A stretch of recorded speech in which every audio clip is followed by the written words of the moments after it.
Je hebt me lui de reisken wel verhouden. Het is juist wie het spreekwoord zegt. En wat ik u geen nooit kon vertellen, vergeet die van mijn leven niet. Ik ging eens reizen in de duistere bossen, bij het grote Braziliaanse land. Veel waren zo met een maan of 14, vertrokken uit een loopsverband. Uit een onbekende stammen, in streek benoemd de blanke kant. Nog heel veel zulke leide meuten, we komen bij de Indianen om. Contact met hun te maken was niet simpel, we worden min of meer verdacht. Maar met verwaard speelgoed en geschenken wordt door de vrijheid tot stand gebracht. Het was een volk van stoergeboden mensen, ze leefden van de jacht en visserij. Ze droegen zo vaak goed geen boog of heuvel, wie veugelvrij ze leefden heen.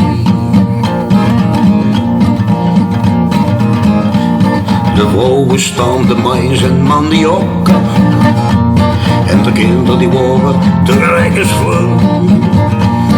En ieder kind dat had zijn papegijke, zag eetjes en ogen. In midden sprak en noemde me Kashiki, een kerel vol spierenboom.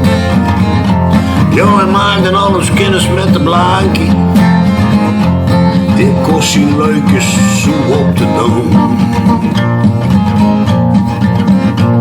Je zag, je komt dat hele stuk de zeukie, je komt van wie, je komt van wij.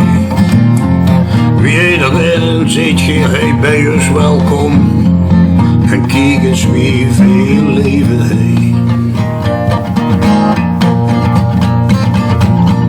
Wat veel van uw dik zorgen in die vleugel, die streep beschreven in de lucht. Misschien kunt je ons nog het van vertellen, en hoeveel delen die tegen dat toon. En dus het tolk tegenover een explicatie, en hij verklaarde steeds opleuk.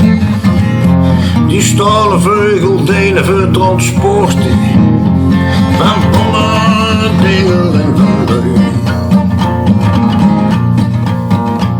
En dus een Kashike die bleef maar dringend vragen, en boven zien die bomen daar. En dus een tolk gaf de beste uitleg voor deze onbelezen man. Geen thee in de bossen mag het weten, de blanke mensen langs het pad. De struit zo heen en dag het van die bommen, en een op bom van woesten stad. Ja, de antwoord komt een proef van de Kashiki, God geef me nog een land terug. Blijf geen maar door met bom en stolle vleugel, en weer met primitief geluk. Het liedje dat ik veulig heb gezongen, dat strijkt een Indiaan tot hier. Het primitieve Indianenleven is nog immer voor de blanke mens een lier.